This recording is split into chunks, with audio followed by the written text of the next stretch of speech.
D4G Campeones. Diving. Diving. Diving.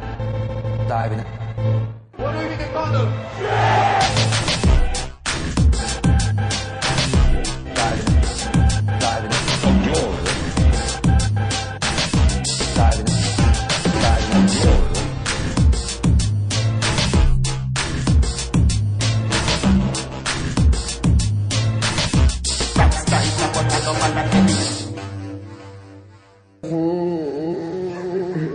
Diving. From glory. Uh-oh. Midweek shit.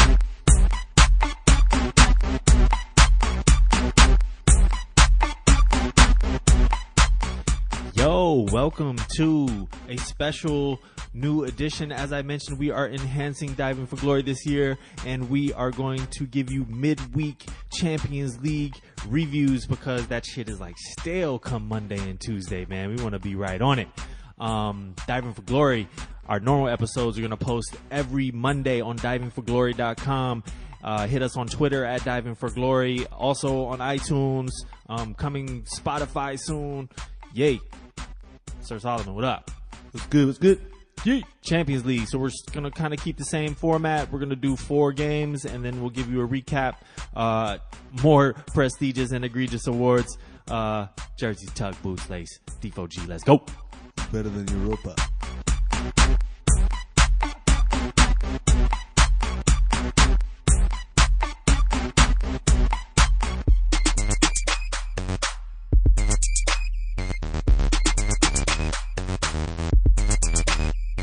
Alright.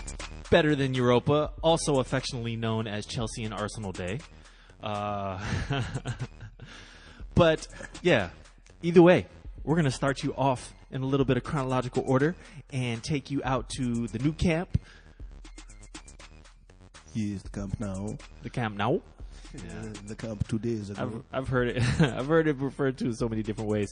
PSV from the Dutch league visiting Barcelona, and this ended up being a masterclass. Man, talk about it, Sir Solomon. PSV had a couple of things that would generally give Barca from last season a problem, which is they played a high press and they tried to pressure your midfield players to give up the ball, and then they have Steven Bergwijn and Irving Lozano on the wings who are fast as fuck behind Luke de Jong, and they're supposed to break on you fast. So they took that gamble of basically sit back, pressure the ball handler, and break, counter. But And for the first half, most of it, they actually managed to hold off Barca. Barca had a lot of shots and maximum possession of 77% or something. But until the 43rd minute goal or whatever, they had 4 shots on target, and the PSG goalkeeper hadn't really gotten tested. Barca was missing fucked up, like Luis Suarez was fucking up in front, but it was kind of working. But right before the half, they get a free kick right outside the box, and you might have heard of this dude. There's this guy called Lionel Messi. He's done this before, hasn't he? Yes, it is actually it was the beginning of his 8th Champions League hat-trick. He hit him up with a sublime free kick. Now, this changes the game, like not only in the fact that the goal is spectacular, but in the second half, PSV now have to actually play football, and it's an away game at Barca, with Barca having the lead. So the 4-3-3 starts coming into play, and the funny thing is, 2 players, one that they got in January and one they got last summer, are the real reason why Barca dismantled PSV, because it's Phil Coutinho's movements between the lines, like the horizontal runs that he did, that really fucked up the pressure, and a lot of like the release balls to Ousmane Dembele stretched them out, and they couldn't keep maintaining pressure on midfield ball handlers, and they freed up Messi, and Messi fucking tore them up for it. Yeah, it was quite obvious to me in about 30 minutes into the game. I think I said to you, I was like, man, they look like light years beyond last year. Like, it looks like old Barca. Yeah, they played the traditional 4-3-3, but a very direct one. And this game would actually have been way worse if Luis Suarez actually did like one sit-up in summer. Like, the dude is learning how to play football at the beginning of every fucking season, like new, dude. He missed, like, Ousmane Dembele would have like 5 or 6 assists in the league and Champions League combined by now if Luis Suarez would just fucking stick his leg out at the right time. Lionel Messi, after the free kick, also put on, he's just a general clinic, man. A perfect 10 rating in this game. I can't even really tell you. 90% accurate passes, 3 key passes. Yeah. 6 shots, 3 goals. 6 shots, but 3 goals. The free kick was sublime, and the assists on the other 2 goals, one by Luis Suarez and the other by Rakitic. That's Barca football at its best. Like, Messi gave up the ball early, made a run, and they make a through pass either over or through the defense. And that was what was missing last year. That's what Paulinho ain't gonna do for you. Mm-hmm. You know what I'm saying? Look at the heat map. Like, look, it's not even in the box for Messi. Yeah, it's in their crutch. Pretty fucking much, man. On it. Dembele, though, he's coming into his own here. Yes, and I was actually reading an article about how he's not really off the Barca system, but it's actually exactly what they need, because since Neymar left, essentially, they haven't had the person to stretch out the play the way he does by taking the ball and just breaking down defenders one-on-one. And that allows for Messi to make those diagonal runs from the right that he loves to make, because this guy is making a vertical run down the other side, and he got to keep the defense honest. And if you look at the fucking move on the goal that he scored, that dude is here. Like, he's not arriving. He's not a work in progress. He's fucking here. Yeah, he worked out in that move. Move was awesome. The finish was even more. The person I think about when you talk about what Dembele offers Barcelona is David Villa. When they got him, and they lost him, I was really sad, because he offered them that dude that didn't have to get the goal in the system. You could get him that on the, he could create those goals. He just made some amazing goals, man. He wasn't.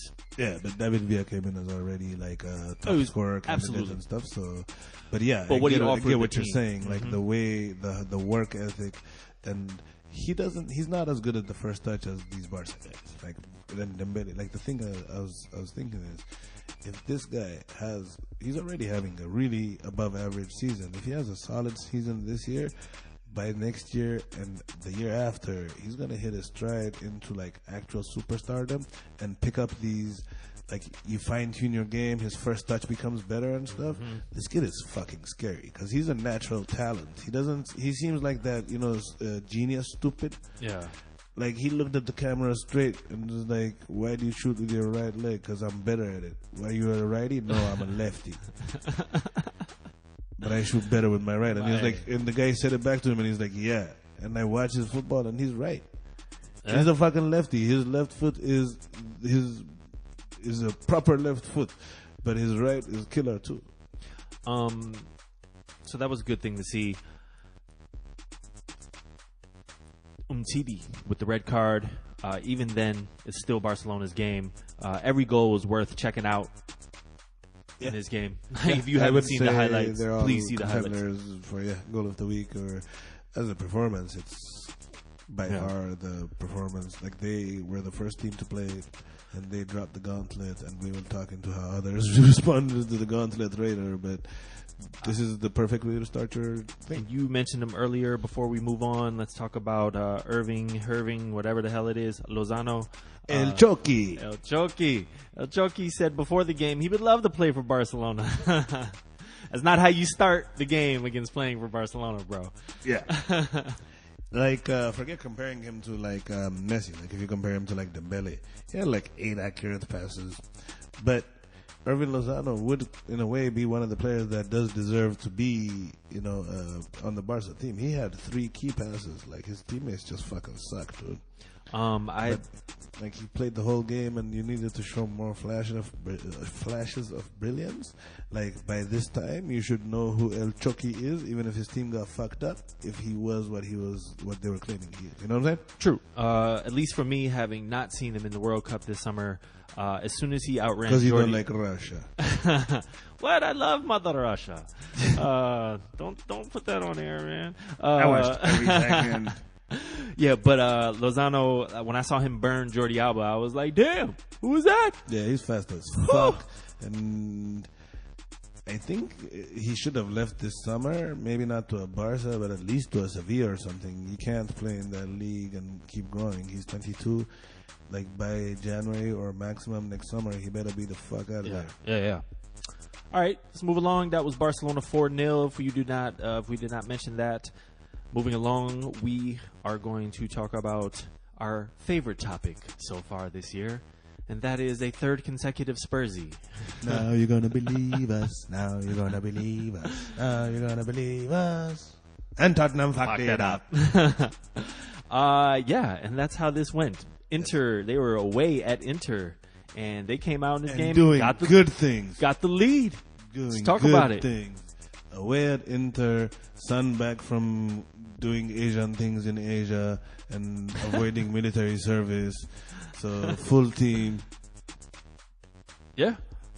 They start out. They actually outplay Inter for the whole game.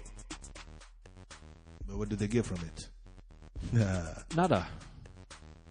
Man, the stats are funny. As far as I agree. Like when I was watching the run of play, like they obviously look better than they did the weekend versus Liverpool. But like first half, they were outshot. Even though they, of course, had most of the possession, which means they weren't doing much. Their goal by Eriksen was kind of fluky. It was fluky, but They looked better though. I mean, they did. they were the better performing team. If you look at it in the first half, they had 61% of the possession over Inter, and yeah, Inter had shots, but like they're not a counter-attack team. This is not by design. That like at home they're having 39% possession. Inter Milano, and Inter had 6 shots to their 3, but they both just had 1 shot on target. So Inter was just taking shots. Like Perisic is known to do that, and as is Icardi. Like they'll just. It is a reoccurring theme here. I'm noticing. Recurring. What? Recurring? I like reoccurring. Dispossessed 15 times in his game. Same thing last game versus Liverpool. They're just sloppy in the midfield at this moment. Very sloppy. If you looked at the Roma game against Madrid, it was kind of the same vibe. Like they just give away the ball too easily, and at this level in the Champions League, you can't. And also, Pochettino. Man, Pochettino. So my Spurs informant let me know that when somebody asked him what the problem was with the Spurs, he said the coach. And I always like, because it's so easy to default there, I try to like reserve and like always look for other angles, but like I'm not necessarily upset with the lineup he put out, except for leaving Toby at home. Okay, speak to it. let's speak on the subject as a whole. Is Tottenham's problem Pochettino? I do not think so. I don't think that Pochettino is overall their problem. I think their problem is actually Daniel Levy, who does not invest in the team. Secondly, I think that Pochettino is a coach of the caliber team that they are.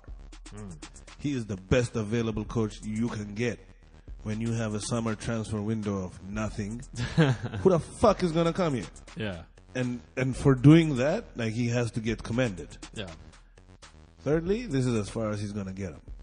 If you want to go and to win championships, they need to invest in players, and then once they do, they need to have a guy that understands what the night lights and the prime time are. You know what I'm saying? Like, he can't play them like it's a Watford game every fucking time and get just fucking rocked over and over and over every time there's a big opportunity and lose from winning positions multiple times. Mm-hmm.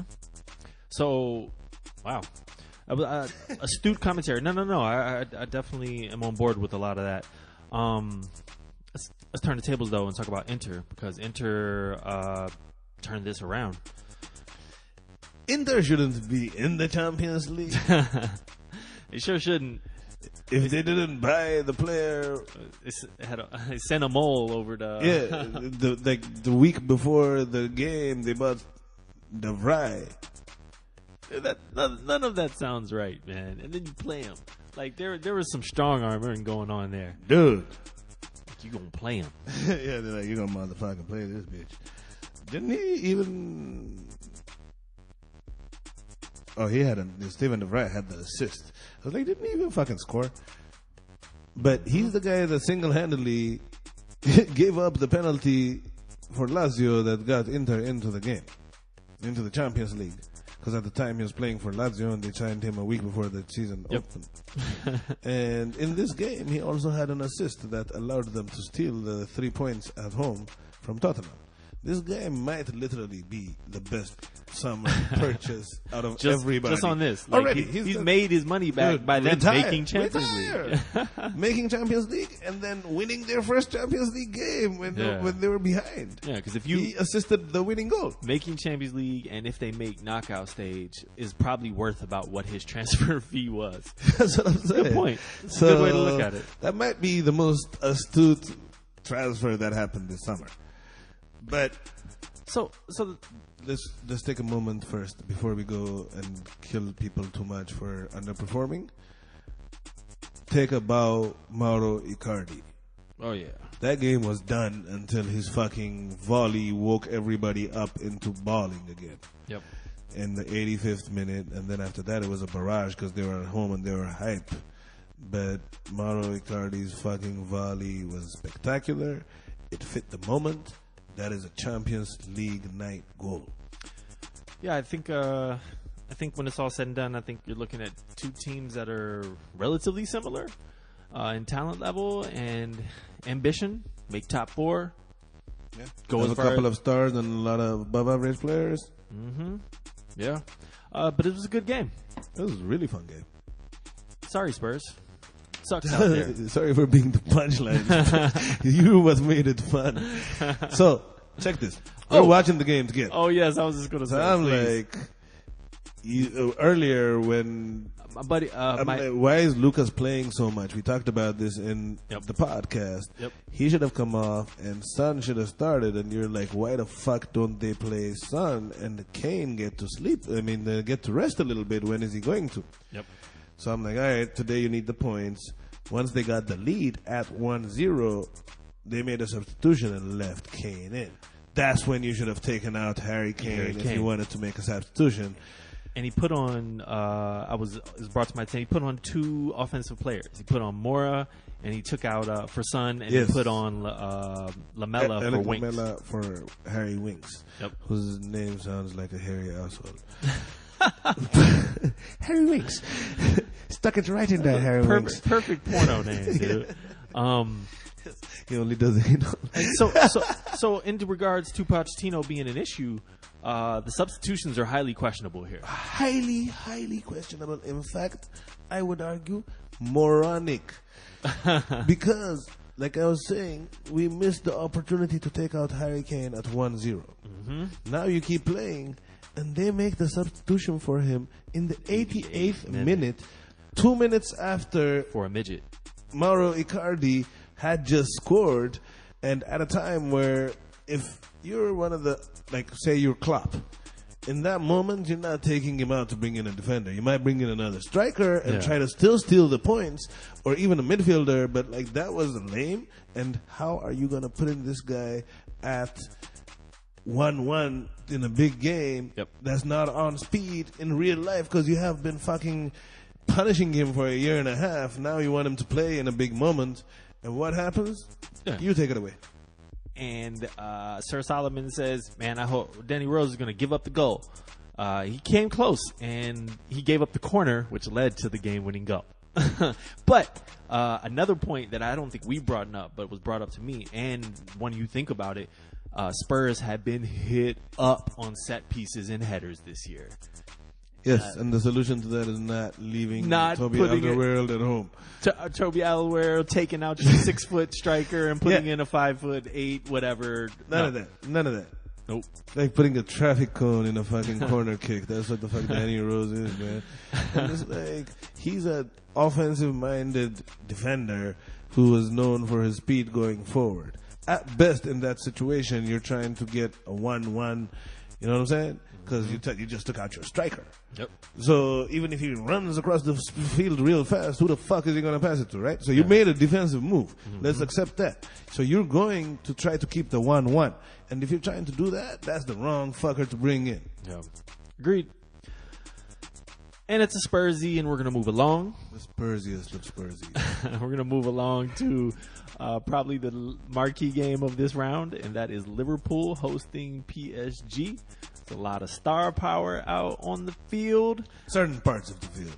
Certain parts The of the midfield remained quite star-free. Oh, man. I agree. But with all that, the work that Liverpool's midfield did just dwarfed what PSG midfield, nothing. Their midfield was so bad, their captain and most senior defender came out after the game and called out not his coach, but the fucking director of football. He was like, why is Marquinhos playing out of position? Why is Ratatouille? What's Ratatouille's name? Di Maria. Angel Di Maria. Why are they playing out of position? Because we have issue with personnel. You need to talk to the director. Like, you named him by name in interview. I was like, wow. And what I had read prior to this was that Tuchel was a coach that actually didn't want to play his players out of position. That's why Draxler hadn't been playing. And I was like, you see this lineup? Tuchel, I told you at the time they hired him, gives very few fucks about who's what. And soon there's going to be a breakdown. And this is how Neymar is going to end up in fucking Madrid. He's going to fucking try to get... You saw how... You have a player like Neymar. And at the end of that game, the biggest focus of this game was how much defense he didn't play on the goals and this and that. This is why you get superstar coaches. They cover for their superstar players and allow them to do creative things so you don't notice that they're fucking terrible, you know? Yeah. But he repeatedly had him exposed, and it was like, Neymar looked like shit, but like, this is a man that doesn't believe in star power and just believes in the matchup. Yep. And you have him coaching a team that has nothing but star power. I'm like... I just couldn't. I kept watching the game though, and like their back four is like passing it around, and Neymar and Mbappe are way up, and nobody's coming to the ball. Nobody's like doing runs or doing. And then Di Maria is instinctively a winger, so he always runs to the width, and Marquinhos comes back. So there's this huge gap in which Liverpool's midfield, as they should, romped. They fucking romped in that fucking field. And Rabiot, for me, is just not athletic enough to be the guy to get the ball, turn around, run 10 yards, deliver. Like, he's technically has the skill. First off, yeah, he's good as the other guy. You need the guy that's really fast and making the moves, which is kind of why I don't understand why Barca want Rabiot, is because you think it's real, or you think that's agent talk? I hope it's agent talk, because I don't think he's up to par. I think he's slow as fuck. Yeah, he's slow. That was my thing. I was like, dude is just too slow. Serie A. Throw him in a Serie A team. Like with Messi aging and everything, like you need surrounding players to be faster now. You know what I'm saying? And I don't see the point. Yeah, he would be a fucking killer in Serie A. You take him and stick him in fucking like Inter's midfield or something, like they would kill it. Yep.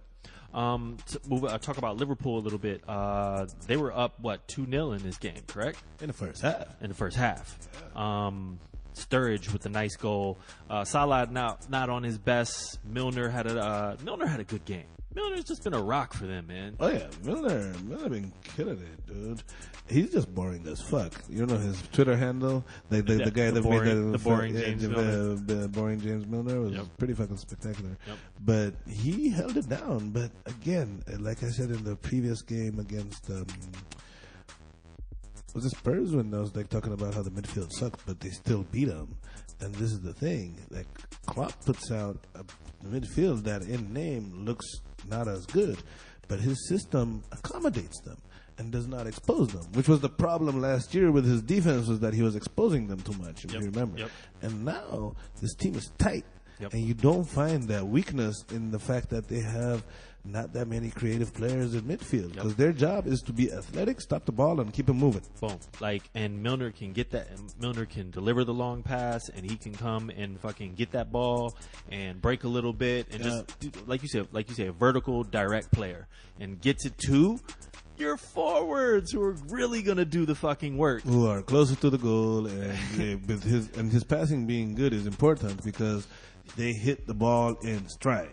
Mm-hmm. That's the thing, and with that midfield not pressuring him, and any one of them really, they just kind of tore him up without even trying in the first half.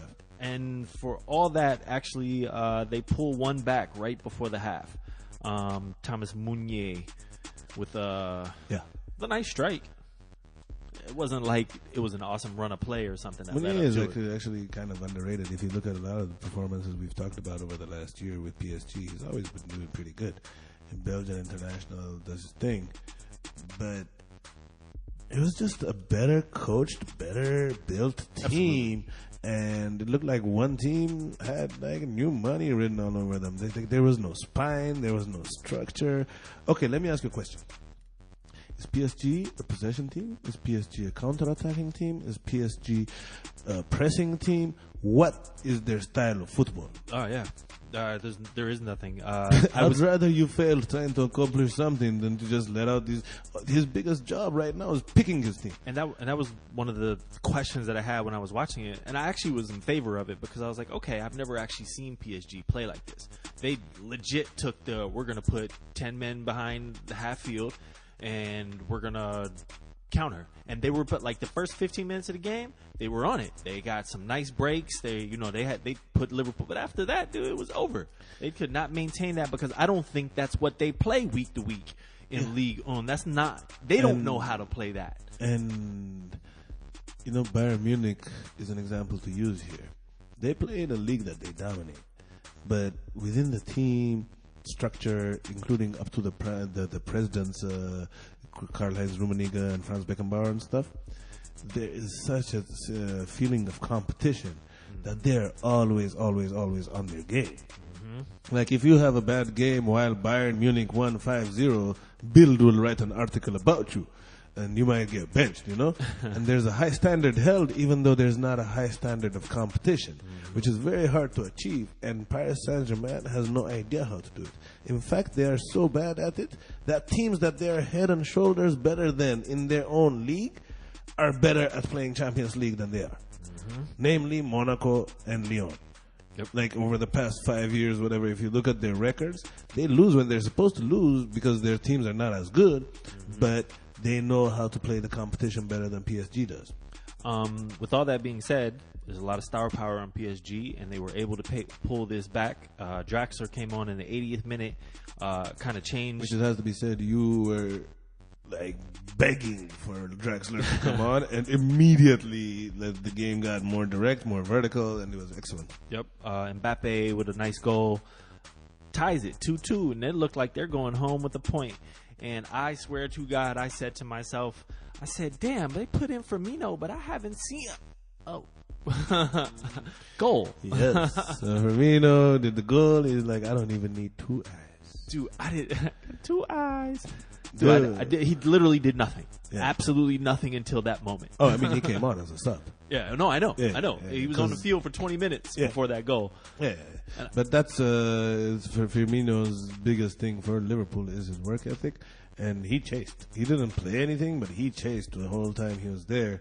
And by the time he got that ball, he had worked himself into business by playing those 20 minutes he ran. And I'm glad he got the goal, man. He's been a good servant, and he didn't deserve to get his eye fucked. So reportedly had not been able to see the day before in practice out of the one eye. Amazing. Okay. All right. We'll stick a finger in your eye, see if you can do the show on Monday. Oh shit, it's gonna be a different kind of show. Moving along. All right, we're just gonna skip the next game. The headliner, the heavyweight bout, England versus France in a war, which is what history is all about. Oh man, yes, who's going to be better? Manchester City hosting Lyon. Yes. Motherfuck. I mean, I've been telling people I've been strong in this, that the group that they're in is more difficult than people give credit for. I still expect them to come out of this, But Lyon put it on him, and in my opinion, this was textbook how to beat City blueprint. Abso-fucking-lutely. And the first move to how to beat City blueprint, Liverpool had it in their hands, and they decided, no, thank you. Yep. Because Leon looked straight at Liverpool and was like, I'm at Man City, and was like, oh, you brought a cute little Algerian. I'll show you an Algerian. Nabil Fekir was unleashed. Yeah, he was a beast in this game. Dude, he looked like this orange blur just fucking up. Man City showing up like a Mortal Kombat character all over the place. And City was just sloppy and not clinical. Jesus left a lot to be desired in his start over Aguero. Not sure if that was injury related or whatnot. I think it was. Serves to mention that Pep sat this game in the box because he was suspended for cursing at the referee last year. Yes. At the end of the day, that has something that has some type of influence, but I'm not going to blame this loss on that. I don't know. I just tweeted with their manager watching from the stands. City lack Pep in their step. But the defense they rolled out. Let's talk about that back line. Because they rolled out Delph on one side, Mendy's injured, and they rolled out Stones and Laporte, which I was kind of surprised about. Laporte's been getting a lot of clock this year. I don't even think we've seen Otamendi at all this year, maybe in some cameos. But Company's healthy. Address Company. And This is when you play Company, in my opinion. Huh? Play that old motherfucker. You play him in the Champions League. Fuck it. I mean, I get what you're saying, but if he played over the weekend because it was a big game, I'm not playing him twice in a week. Oh, no, you can't do that. No, I agree. And I he agree, did I play. agree. He played, okay. Yeah, so that's you a can't. difficult call to make. Like especially with him, you're looking for him to perform in April, not right And now. this was the Fulham game. Like, sit his ass for that. Yeah, I mean, if they had, but like he didn't. So you have to, Yep. Delph comically gave up the first goal. I don't know exactly what he was doing. He just lost track of the ball. But again, like to the point, we didn't even touch on it. The blueprint to beat City, you press those because they're going to try to build. Especially up when they're you know playing it. a guy You that press doesn't hard. play the position, you're going to press that guy. Yep. And I've always wondered why not enough people have been doing this. And Fabian Delph has been playing a really relaxed game and getting plaudits when nobody has said, look, they don't have they have a central midfielder who wasn't particularly fast in his central midfield days playing left back. Let's go after this. Mm-hmm. And who will dunk it? Yeah. Awful rating for this game. Sterling, I didn't think was the answer either, and I think I texted you about. Let me see, Mario. I really meant to say Sané because I was I really wish Sané had So to started me, Bernardo, first off, is a midfielder or a guy that sits in the hole behind the two strikers. Okay. I don't really, You don't like him on the wing. not as much. But secondly, Raheem, Gabriel Jesus, and Bernardo at best are good as the second guy in your attack. They're very good at running into the space created by an actual number 9. Like Gabriel Jesus is a forward, and he's really good. And I think that he's coming along really well. In a year and a half, when Aguero's like winding down, he'll be really, really top player. Mm-hmm. But for now, he's better as the complementary forward, not as a number 9. And same with Raheem Sterling. Every time you see him as a striker, it doesn't work, Yeah. No, I agree. So they played basically without a real striker, and they looked shit. Typical statistics that you would expect. City with all types of shots. Only 8 out of 22 though, as far as being on target. All the possession. But Lyon here in a slow start in Ligue 1, they showed up in this game. Depay was nice, I thought too. Number of other players. Kone, I can't even say. Ndombele was good. Ndombele, Like, yeah. he's really, really good, and he's gonna end up somewhere else soon. Yep. Cornet did really good. Nabil Fekir in the hole behind Memphis Depay. I don't think that they do that enough. But to your point about the Fulham game and Company and all that bullshit, they benched Memphis Depay in the league over the weekend. Cost them points. Mm-hmm. Brought him in late. They played Traore. And I remember thinking, what the fuck? This Traore guy sucks. Why does he always play? Yeah. He Yep. didn't play this game. Yep. They played the proper fucking, like you were saying, they sacrificed some points to play in the Champions League. Yep. No doubt. And I think they look at their group and they totally see that they can get out. They're trying to win it. Shakhtar and Hoffenheim. Oh, they're trying to win it. I mean, it's a great group, but like, especially now that they have the City win in their back pocket. Yeah. And if you look at Shakhtar and Hoffenheim, those are like this team. All of a sudden now has become one of the group of death teams. Groups. Anything to be concerned about here with City? Other than losing the 3 points on this game, we were talking about it. The Fernandinho, Gundogan, and David Silva as a midfield trio. I do not see it because, first of all, David Silva is not a consistent scorer. Like he's a pass master, so he needs more. Like if you're gonna have him, one of the other two midfielders has to be more offensive. Like that's why David Silva works really good with Kevin De Bruyne. Yep. You know, because when De Bruyne makes the runs, he makes the deep passes. Yep. Here, there's nobody to go forward for him to make the deep passes. So not only are they stepping on each other's feet and not looking good together, they're making David Silva look like a worse player than he is. I also formation 4-3-3 for City. I don't think they've run that this year, and I don't really see them run that. They usually run that one man pivot in the back, and it's either Gundogan or it's Fernandinho. A surprise to me, and he's been running two strikers up top all year, which I understand he couldn't do here. But interesting decisions. Interesting. Drop them points. Drop Yes. them points. I do think if they could get their hands on one, the striker is necessary for Man City going. Like I think they need a little more depth. Absolutely, I've been And saying not like this. a big time guy, but just some. Like Paris on the other day brought in fucking Eric Maxime Choupo-Moting, who's like fucking playing for Stoke 2 seasons ago. Like he's not that good, but like sometimes you just need a target man. So it's for your depth, you might need to find somebody. Totally agree. I've been thinking that for the past couple years. I'm surprised they didn't do anything about that this year. But so be it. But Pep is also a fanatic, so every time the ball goes into the air, he thinks he lost it. No, why did you cross it? He's like, how you didn't score that amazing goal? What the hell? Only 23 passes in that move? It's true. Yeah, so we're going to move on and give you a review of the rest of the games.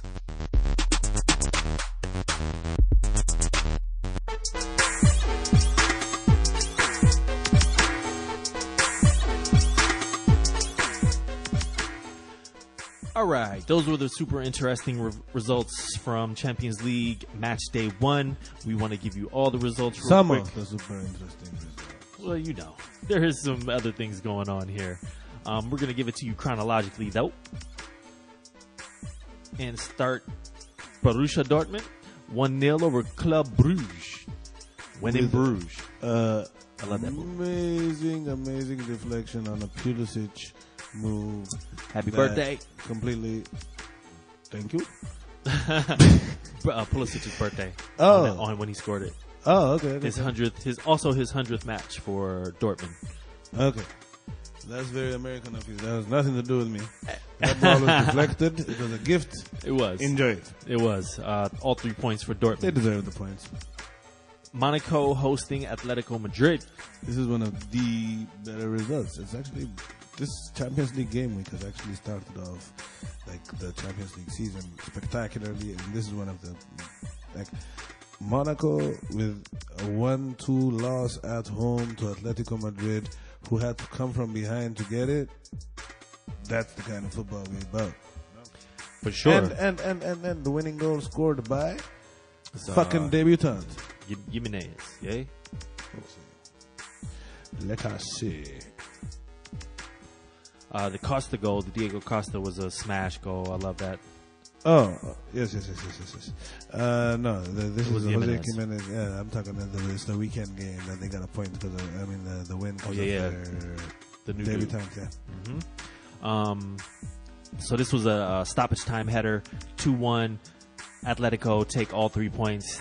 They definitely needed that on the back of 2 subpar La Liga performances. So I agree, and I didn't think they would, but also, like, you'll notice over the course of the season that sometimes those two competitions you gotta kind of look separately. Like just like Lyon played 2-2 against Kaikain or something, whatever the fuck that team is. Yeah. And then they come out and they outplay, not just steal points, they outplay Manchester City for a large part of that game. So this is the same case, like, except that Monaco is also, every new season it's a new team, so they're not well put together yet. So they dismantled them. And again, Atletico get all 3 points. Very importantly, as last year they had a disappointing run in the Champions League, knocked out in the group stage. And then went on to win the Europa, which is what you're supposed to do when you have a bad Champions League season. Absolutely. Moving along. And Griezmann thinks that he should win the Ballon d'Or for it. Let's not talk about that, dude. Sergio Ramos was like, he needs to go ask people about this shit. Yeah, go ask Iniesta. He's like, go ask Koke. Go ask Xavi. Yeah, Koke, yep. Moving along, Belstar, Red Star Belgrade. Yes. Hosting Napoli, 0-0. They took a point. That's pretty major. The fuck, Napoli? It's good to see how hard Liverpool and PSG went after each other on that game, because the Red Star is going to be a tough destination. Yeah, I think they'll beat them, but as far as like atmosphere and shit, like these rich boys ain't ready for what's going to happen out there. It's like Wild West out there, dude. Yeah, 25 interceptions for Red Star. Belgrade. Yeah. They did nothing but sit back in this game. They got the point, though. Can't blame them. Yep. That's what you're looking for. You could have played really nice and come out there at 74% possession for Napoli. Sounds about right. Schalke, Porto, 1-1.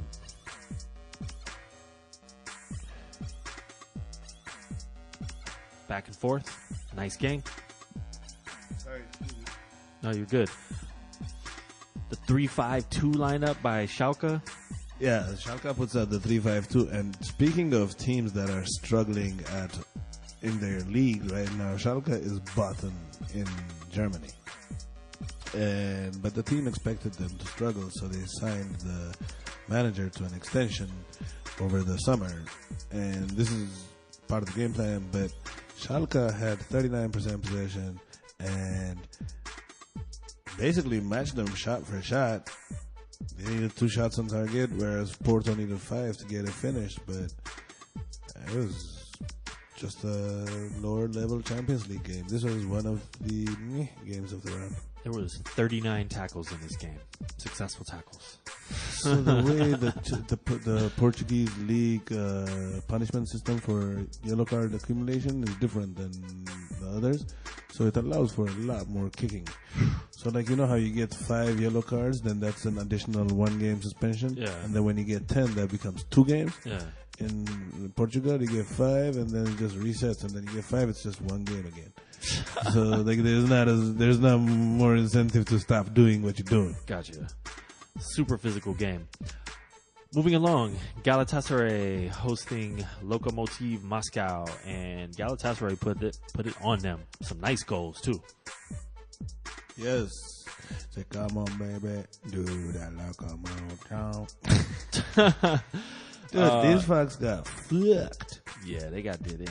And, of course, being a Turkish team, 2-0 lead was not good enough for them. So this guy called Badun Daig managed to get a double yellow red card in the 87th minute while his team was leading 2-0. Good man. They still put one after that. Galatasaray, all 3 points. Derdiok scored a goal. Ajax, 3-0 over AEK. Some nice goals in this game. Ajax rocked AEK. Speaking of AEK, today Chelsea's playing in the Europa. Hello, Chelsea. You know who they're playing against? Who? PAOK. Pauk. Pauk, yeah. You know who Pauk is? Oh, that's right. That's the strap dude. That's the owner dude that pulled his strap out on the field last year. We covered on Diving for Glory. Yes, he was actually dude of the weekend, I think. Maybe, or twat happened. Twat happened. I'm pretty sure twat happened, man. If he was in the room, he'd have been dude of the week. Oh, hell. Of the Goal year. of the week. Everything. Goal of the week. The owner. But yeah, they're going there to play against them in Saloniki in Greece. So don't get shot. Yeah, man. Stand behind Giroud. Everybody stand behind Giroud. Nobody's gonna shoot somebody that pretty, man. Ajax, man, check those goals out if you haven't. Awesome goals. Especially the third goal is spectacular. Some debate about whether he meant to do it. We shall see. We will tweet. Only God knows. Only celestial mystery force off in the ether knows. Also, Shakhtar. Hypothetical, political, lyrical, miracle whip. Like butter. Shakhtar hosting Hoffenheim. Randomly, you and I saw this game on point, though. It was a fucking awesome game, dude. Went back and forth, spectacular goals, team goals, individual goals. What do you want? Do you want a left back coming up the field, cutting so hard that his fucking defender drops, and then cutting it with the outside of his left boot to score an unlikely goal? It had it. Oh, yeah. You want them to just open up the whole team with a team move and score with a tap, and it had that. Yeah. You know, it was just an offensive, nice goals. Offensive shootout, which is made fun because there were two teams that are very flawed defensively, but are top heavy and at the same level. So it was just a fun game. Absolutely. So many Brazilians playing for, I think Donetsk is in the Brazilian part of Ukraine. Oh, man. Not in the Russian part of Ukraine. So Shakhtar, I think Willian played there. Douglas Costa played there. Oh, yeah. Fred is Fernando. Pipeline. Benfica hosting Bayern Munich. 2-0 Bayern Munich. Highlight of this game was who's that dude? Lua? Sanchez. Oh, yeah. Renato Sanchez, who couldn't fucking get a game in at Swansea, coming on against his childhood team, scoring the second goal and getting a standing fucking ovation was fucking awesome to see, because this guy is like 20 and those 21 maybe considered washed up as shit already. I'm like, huh? That's crazy. Imagine you can't you can't start for Swansea or even get game time. There was this one game against Chelsea where he just like randomly kicked the ball out of half bounds. Like he was that like confident shook, you know. And now you're scoring goals for Bayern Munich In the Champions which is actually way harder place to get game time. Absolutely. Victoria Plzen. The Plizza. Siska. Moscow. The Plizza. CSK. The Plizza. Moscow 2-2. Draw. Yes, it was in the name of socialism, so everybody was happy. They shared everything. Nobody got rich and got 3 points. So it was, you know. Moscow was down 2-0 in this game and pulled. And then they showed them their guns, so they let them score 2. In the 95th minute, pulled it back. Why did the game not end? Because the oligarch told the ref to stop. Like, no, you stop when I say stop. Yes, it is not stop time yet. Real Madrid 3-0 over Roma. Roma just continuing the disappointing start. Roma was really, really messy in this game, and not Lionel. They just kept giving the ball up, and Bale Gareth Bale fire. and my man Big Benz Zima, who got used to Benzema.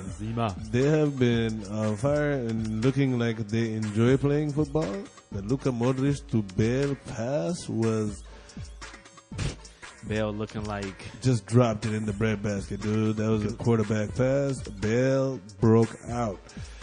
And they managed to bring in their new signing, who they gave this number 7 jersey to.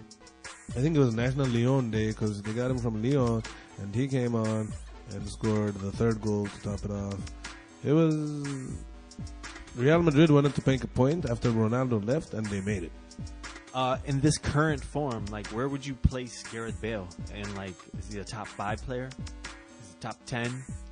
On a day-to-day, like, if everybody's healthy, yeah, he's top 10. But, like, his health has to count against it. The best ability is availability. Absolutely. On a day-to-day, Gareth Bale or Kane? Huh? Bale or Kane? Bale. Yeah. No, I just want to see. Bale is vicious. The Cisco. Good lord. Bale just Isco. like The Isco goal. it looks like such an athletic feat every time he's doing it that I enjoy it. Yeah. And Harry Kane, it feels like that guy at Sunday League that's just really good, and it's just like, he's not as like it's spectacular, but I don't enjoy it. But it's vanilla. Yeah. Isco with the nice free kick in his game as well. Isco has taken the mantle of leader of this team. It seems very Absolutely. But the question I have for you, which Marcos Asensio did a fucking wicked move and then missed the goal, but like he did a wicked turn spin move. Mm-hmm. But the question I have for you, even though Isco is ready to be the main guy, is a team with Isco as the main guy? I mean, Is it what you want Real Madrid to be? I don't know. I mean, the leader of your team, like sometimes the emotional leader. No. I mean, it's Bale still. He's still the guy. Okay. I don't think he ever was. I think it's actually Modric and it's going towards Isco. Yeah, I think that Bale is just... He's like your whiteout or something. You know what I'm saying? He's just the guy that they kick it out to. But like, in terms of overall game plan, like it's one of the midfielders because that's where they're the ones that control when he gets to touch it.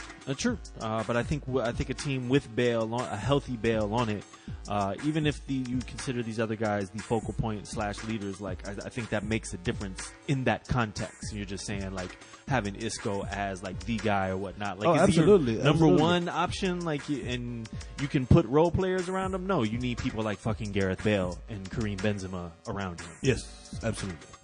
And I think that even in midfield, I think that Isco is good in that Frank Lampard role where you have better players around you, but he just pops up and does the damage. He's very, very good, but like and I was watching the Spain national team, and then now this year I've been watching Real Madrid, and when they depend too much on him, they will get it, but like that's a team that's clearly a step below Barca. Fair. Men United against Young Boys. Is it fair to say that Man United Nambla fucked the Young Boys? Yeah. Young pretty Boys much got fucked up. Yeah, they did. They did. In particular by Paul Pogba, who's turning into the Lukaku of... I know. He's also a pedo. Are you fucking Young Boys, Paul? Outstanding game, though. 2 goals and an assist. Wonderful fucking first goal. Wonderful. Yeah. Fucking rocket. Switched it over. Crossed dude over. Left-footed. It was nice. Young Boys shouldn't be there, so yeah, he can do that. Yeah, and that's what I mean. Again, he's always doing these performances with the exception of that City game last year. Which even then, it was just because City thought they had it wrapped, and they kind of jumped on him, and they took off the reins. But even in this game, if you look at it, he had spectacular moves, but there's a lot of time that he just wastes the ball, man. Yeah, it's true. We're going to touch on this next game a little bit later, but Juventus 2-0 over Valencia. 2 penalties for 10-man Juventus. Yes, the good man, Cristiano Ronaldo, managed to get himself sent off, but don't panic. We have Pjanic. Pjanic stepped up and took 2. Like, it was like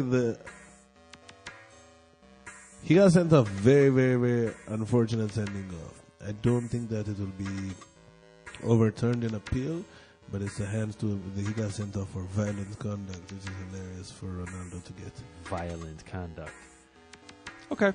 That was I think champion. they wanted to say vile conduct. I like that a little better.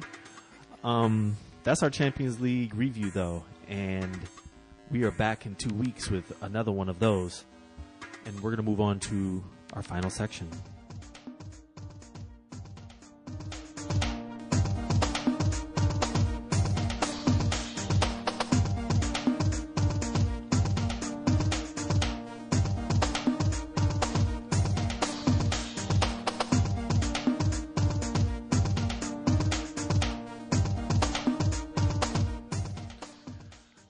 All right, D4G, prestigious and egregious award section, Champions League edition.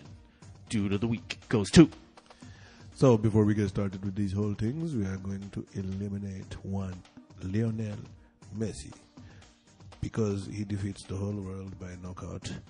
Has a hat trick. He's dude of the week. He's goal of the week. He's everything of the week. He's god of the week. So Yeah. let's just leave him out of this one and just talk about mere mortals.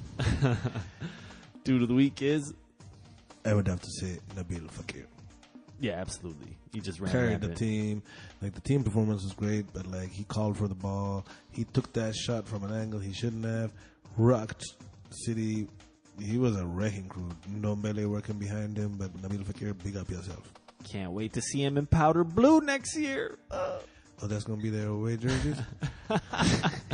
Nah. We don't let that shit happen. We're like, oh, you fucked us up. We'll take Bernardo Silva. I think we'll UEFA might have we'll a take limit Benjamin of Mendy. Algerians you can have. We're coming for Mbappe too.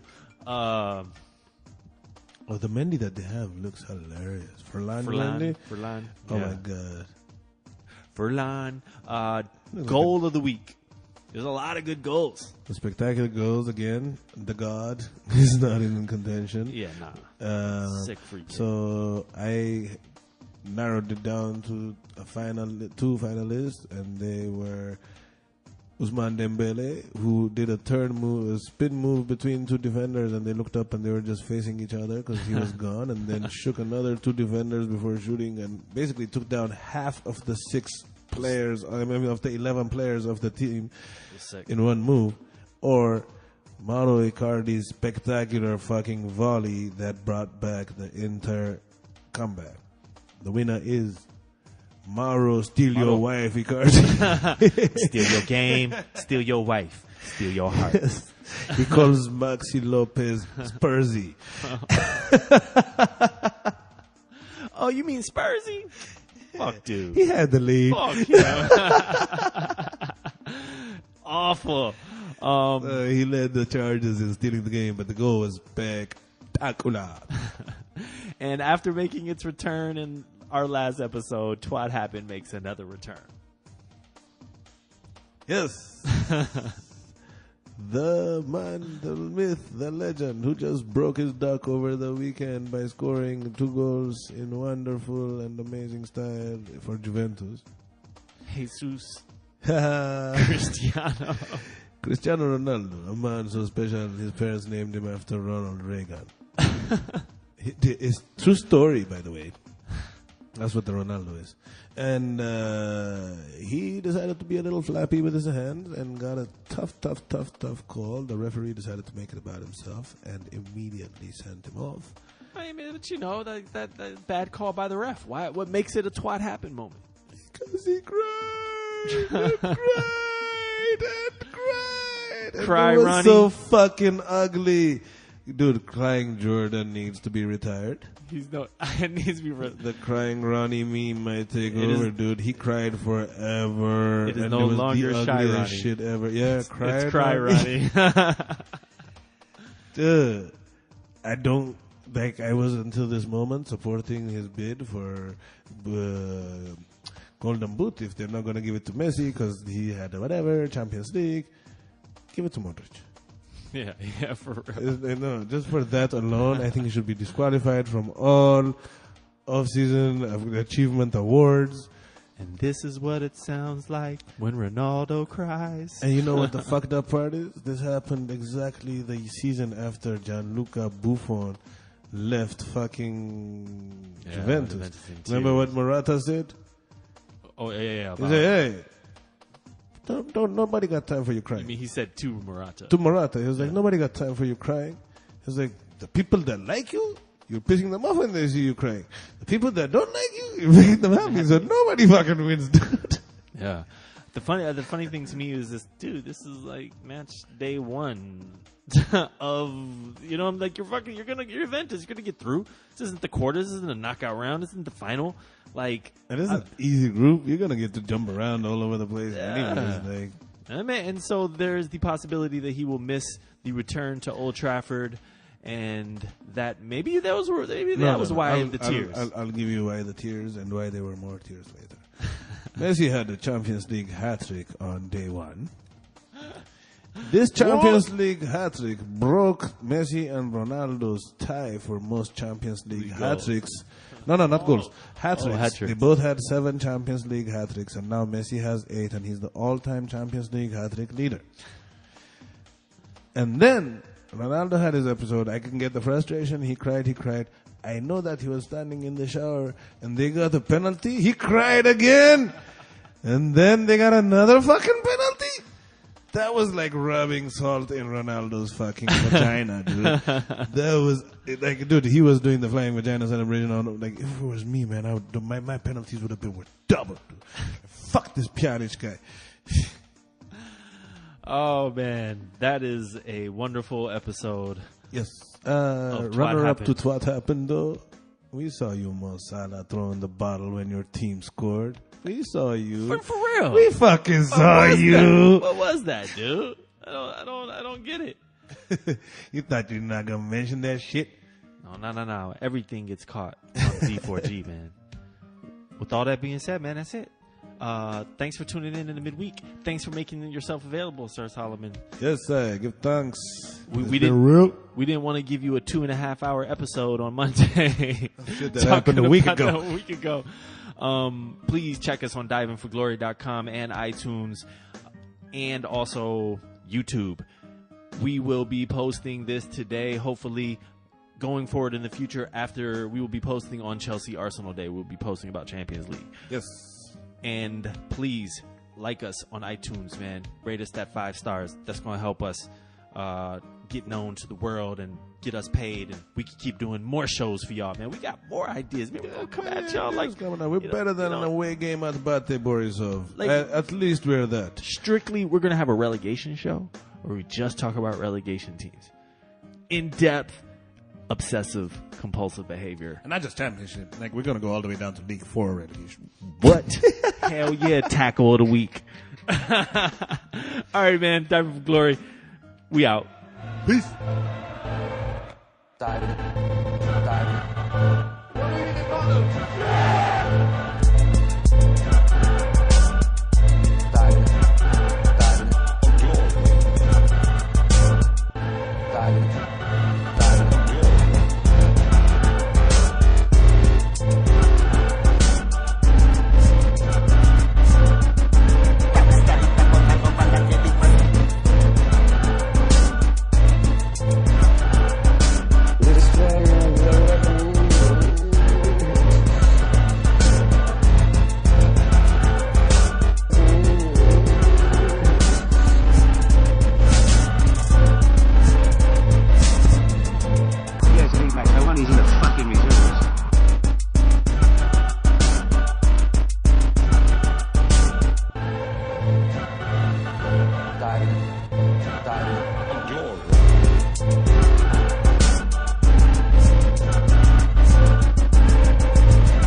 He's not a man.